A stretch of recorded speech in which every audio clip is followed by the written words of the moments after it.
찬송가 191장 부르시겠습니다.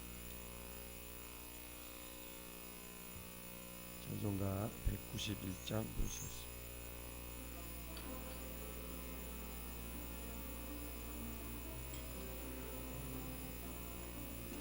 내가 매일 기쁘게 순례의 길 행함은 주의 팔이 나를 안보함이요.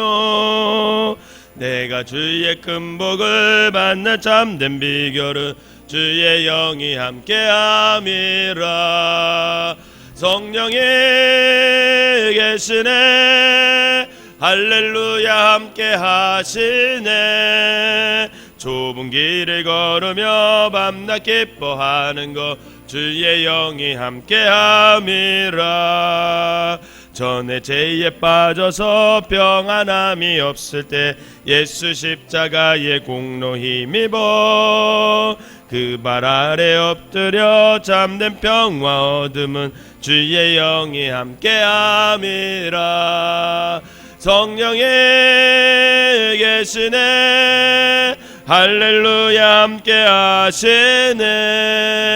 좁은 길을 걸으며 밤낮 기뻐하는 것 주의 영이 함께함이라.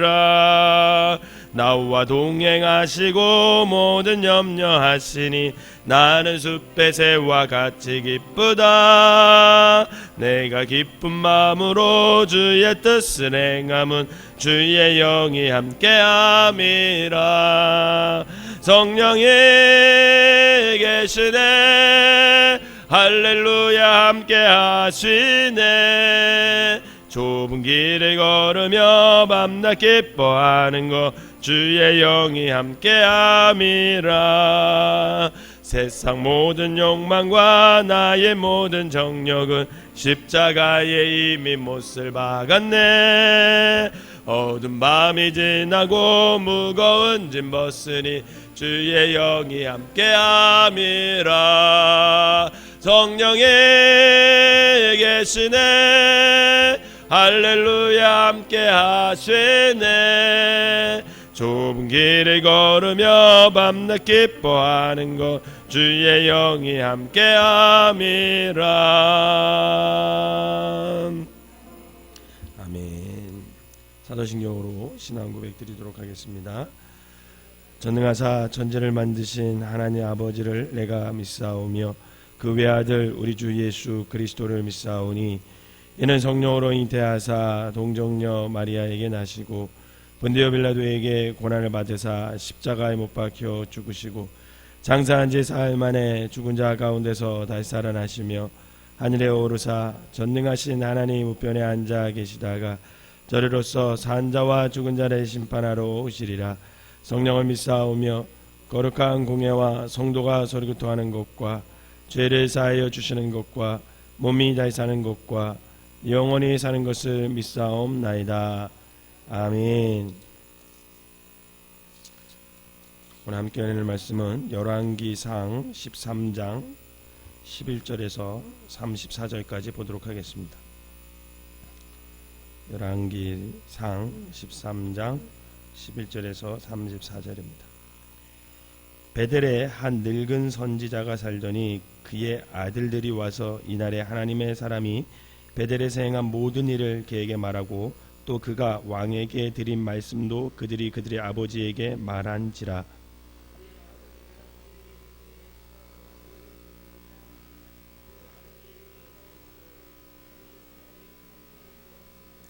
그가 그의 아들들에게 이르되 나를 위하여 나귀의 안장을 지우라. 그들이 나귀의 안장을 지우니 그가 타고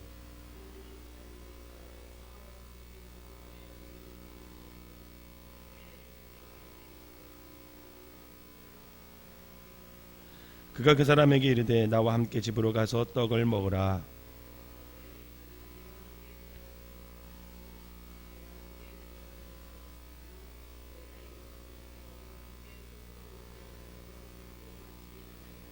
이는 여호와의 말씀이 내게 이르시기를 내가 거기서 떡도 먹지 말고 물도 마시지 말며 또 내가 오던 길로 되돌아가지도 말라 하셨음이라.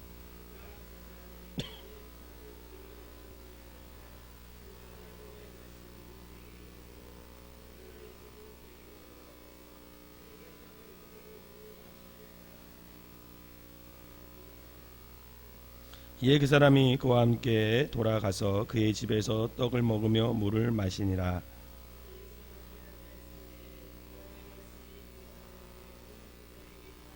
그가 유다에서부터 온 하나님의 사람을 향하여 외쳐 이르되 여호와의 말씀에 내가 여호와의 말씀을 어기며 내 하나님 여호와께서 내게 내리신 명령을 지키지 아니하고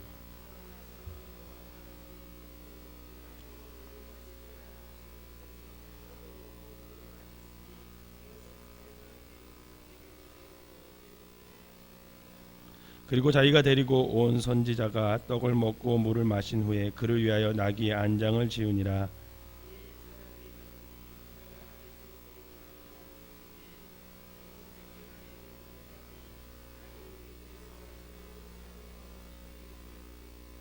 증언하는 사람들이 길에 버린 시체와 그 시체 곁에 선 사자를 보고 그 늙은 선지자가 사는 성읍에 가서 말한지라.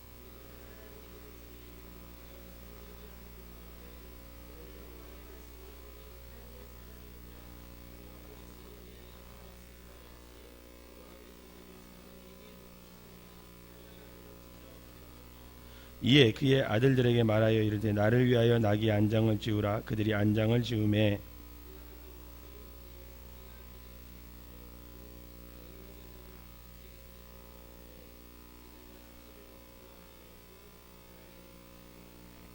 늙은 선지자가 하나님의 사람의 시체를 들어 나귀에 실어 가지고 돌아와 자기 성읍으로 들어가서 슬피 울며 장사하되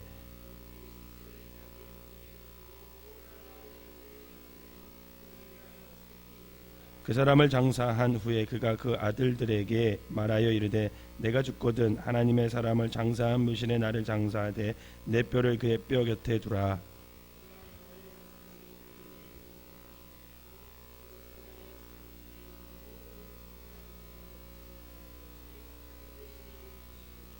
여로보암이 이 일 후에도 그의 악한 길에서 떠나 돌이키지 아니하고 다시 일반 백성을 산당의 제사장으로 삼되 누구든지 자원하면 그 사람을 산당의 제사장으로 삼았으므로 이 일이 여로보암 집의 죄가 되어 그 집이 땅 위에서 끊어져 멸망하게 되니라. 아멘.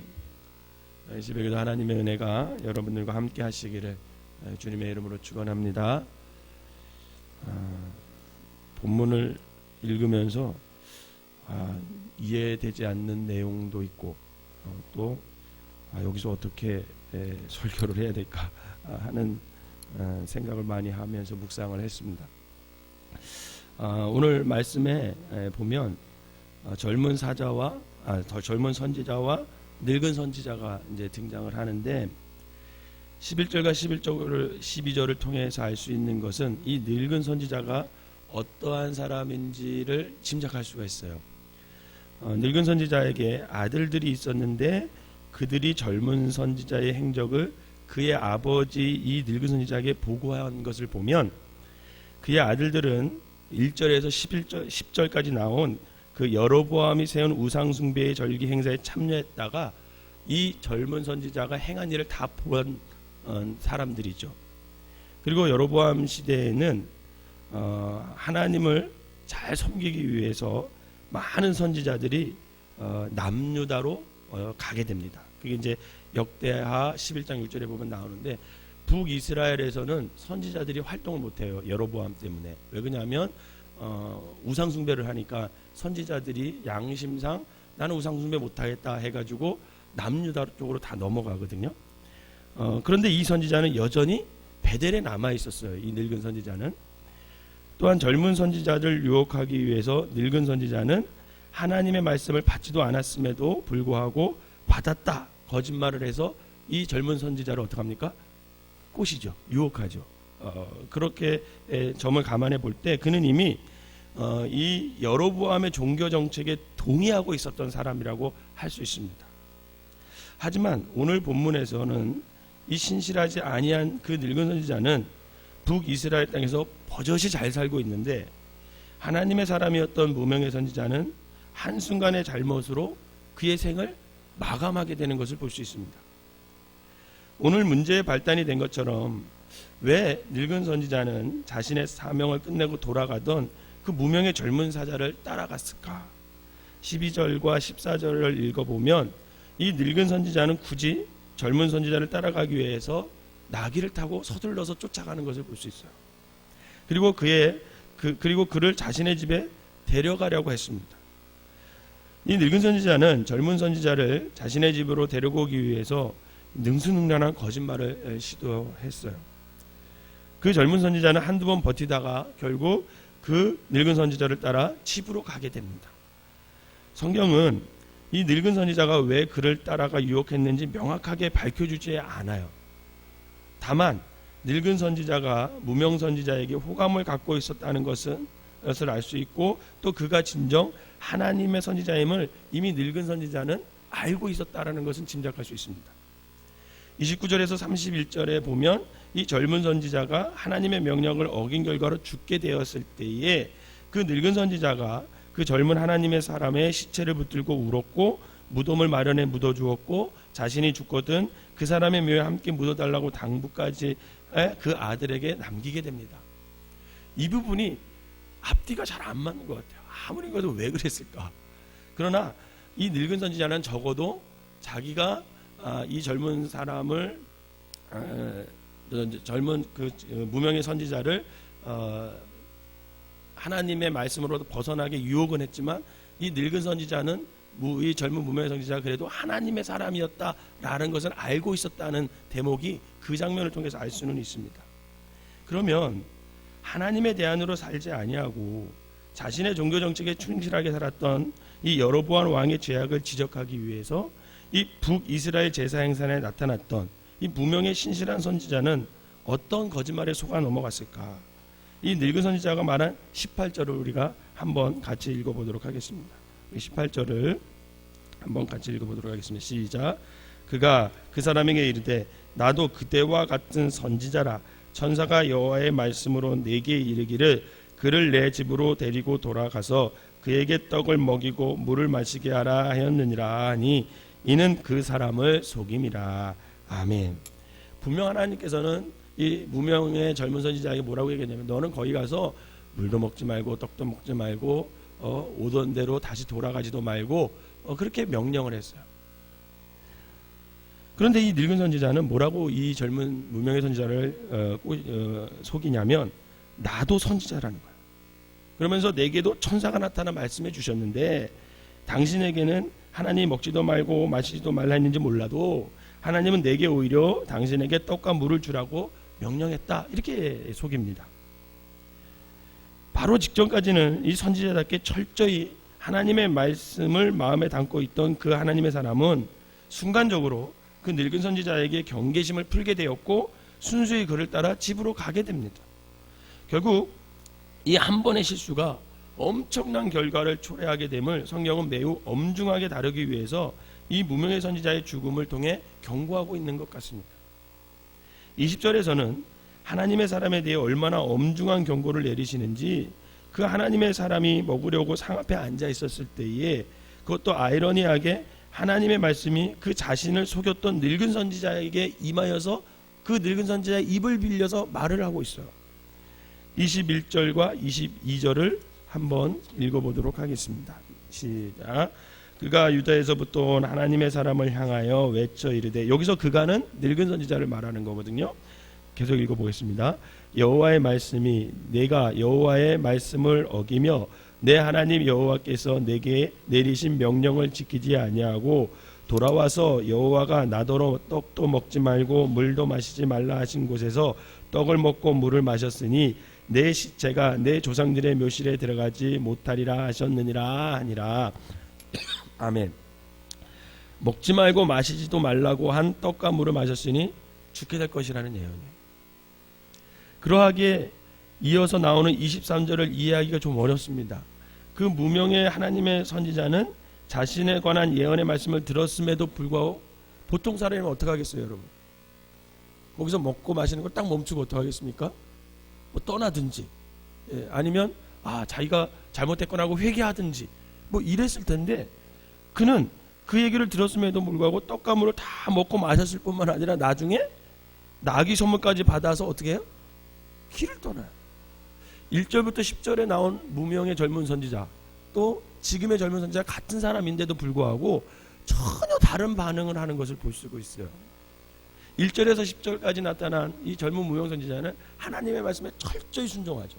근데 여기에 나타난 젊은 무명 선지자는 같은 선지자인데도 불구하고 완전히 영적으로 흐린 사람처럼 묘사가 되고 있다는 거죠. 하나님의 사람이었던 솔로몬의 타락과 그의 아들 르호보암의 폭정으로 민심이 멀어졌을 때 하나님께서는 그 대안으로 누구를 세우셨다 그랬어요? 여로보암을 보내셨어요. 그런데 이 여로보암 또한 자신의 왕가를 부흥시키려는 야욕을 통해서 하나님을 따른 것이 아니라 자기가 임의대로 세운 어떤 종교 정책을 만들어서 자신의 야욕을 드러내기 시작했습니다. 하나님은 급기야 그 거국적인 제사를 벌이는 행사에 그 누구보다도 철저히 말씀에 붙잡혀 있던 그 무명 선지자를 통해서 그 제단을 어떻게 했어요? 박살을 냈어요. 그리고 여로보암의 손을 무력화시켰어요. 그때 그 하나님의 사람은 하나님의 말씀 앞에 누구보다도 철저한 사람으로 보였습니다. 하지만 오늘 성경이 보여주는 이 젊은 사자의 이해 못할 하나님 말씀에 대한 명령 불순종은 그러하게 너무나 큰 충격으로 다가오고 어떻게 한순간에 그렇게 사람이 달라졌을까라고 생각하게 되죠.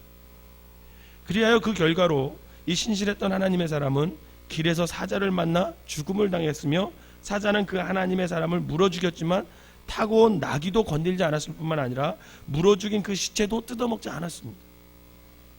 이 짐승에 불과한 사자임에도 하나님의 심판의 대리자로 정확하게 쓰임받는 것을 볼 수가 있어요. 그러면 성경은 왜 이토록 냉정하게 하나님의 사람의 죽음을 아주 상세하게 다루고 있을까? 왜 우상의 도시 베델에서 거짓말을 능숙하게 구사하여도 그 늙은 선지자는 징계받지도 않고 아주 잘 살아가고 있는데 오히려 한순간 잘못한 선지자가 왜 죽어야만 했을까? 33절과 우리 34절을 한번 읽어보도록 하겠습니다. 시작. 여로보암이 이 일 후에도 그의 악한 길에서 떠나 돌이키지 아니하고 다시 일반 백성을 신당의 제사장으로 삼되 누구든지 자원하면 그 사람을 산당의 제사장으로 삼았으므로 이 일이 여로보암 집의 죄가 되어 그 집이 땅 위에서 끊어져 멸망하게 되니라. 아멘. 성경은요, 지금 이 여로보암 시대의 죄악이 얼마나 큰지 일반 백성들 중에 원하기만 하면 산당의 제사장으로 삼을 정도로 타락하였겠다 이렇게 기록하고 있어요. 그렇기 때문에 그 완악한 죄악을 외치는 그 하나님의 선지자라면 그 악한 시대에 더욱더 철저하게 하나님의 말씀을 받들지 않으면 실패할 수 있다는 것을 보여주고 있는 것입니다. 즉 여러분, 이런 악한 세대 속에서는 더욱더 깨어 있어서 하나님의 말씀에 순종하고 미혹되지 말아야 함을 이 젊은 선지자의 죽음을 통해서 보여주고 있는 거예요. 여러분, 악한 세대일수록, 죄가 만연한 세대일수록 그리스도인들은 더욱더 깨어 있어야 됩니다. 왜냐하면 한순간에 어떻게 될 수 있어요? 넘어질 수 있어요. 한순간에 미혹될 수 있어요. 그렇기 때문에 악한 세대이면 악한 세대일수록 더욱더 우리가 하나님의 말씀 안에 거하고 하나님 안에서 깨어있는 영적인 민감성을 소유하며 살아야 된다는 거예요. 오늘 그것을 하나님께서는 이 젊은 선지자의 죽음을 통해서 우리에게 말씀하고 있는 거죠.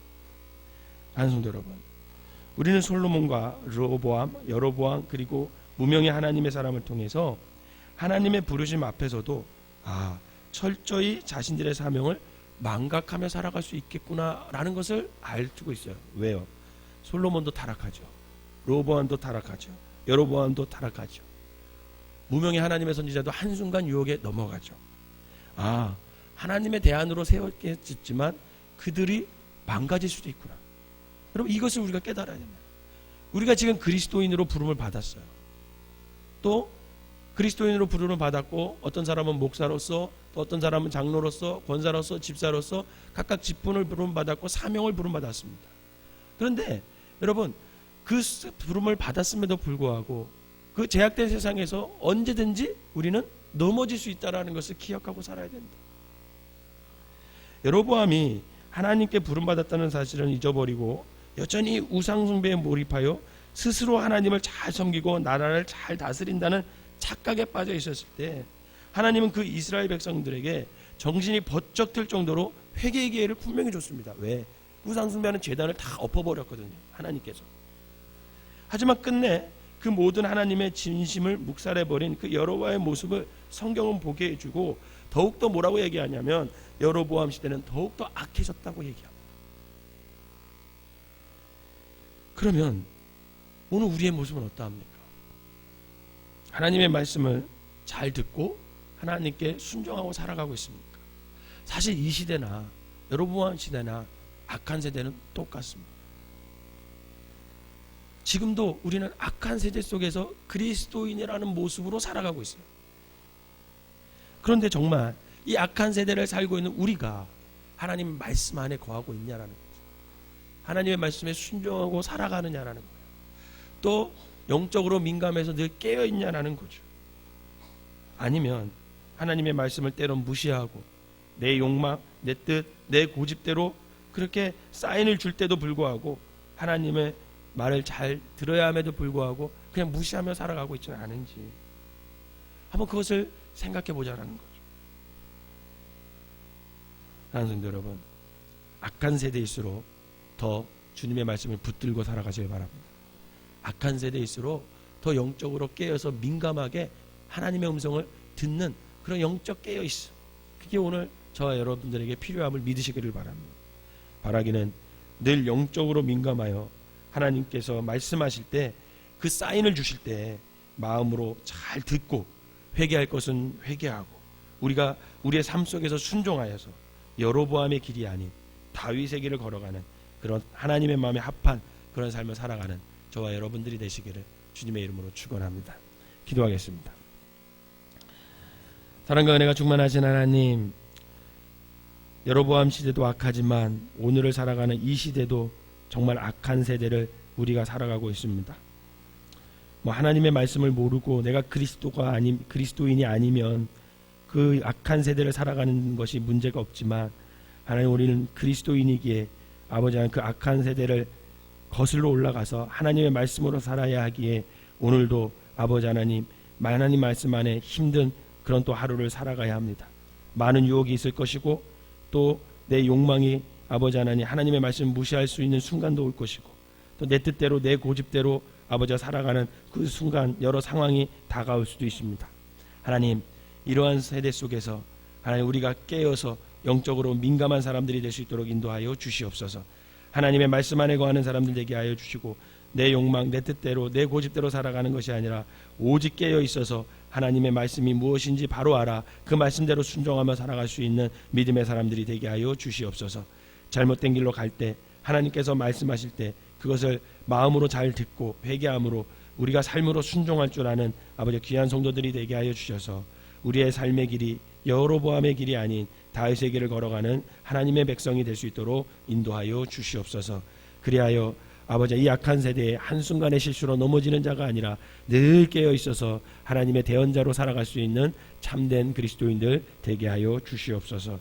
오늘 귀한 예물을 드린 손길마다 하나님께서 축복하시고 저들의 기도와 저들의 마음을 받아주셔서 아버지 하나님 영원히 잘된 같이 범사가 잘되는 복을 허락하여 주시고 아버지 저들의 자녀들이 하나님의 축복 속에서 믿음의 대를 잇는 귀한 가문이 될 수 있도록 인도하여 주시옵소서. 오늘도 아버지 하나님 이 새벽에 첫 시간 하나님께 드리며 감사하고 분명 또 하루를 살아감에 많은 유혹이 있을 터인데 그 유혹 속에서도 깨어서 하나님의 뜻대로 흔들림 없는 믿음의 반석 위에 우리의 발걸음을 놓게 하여 주시옵소서. 예수님의 이름으로 기도하옵나이다. 아멘.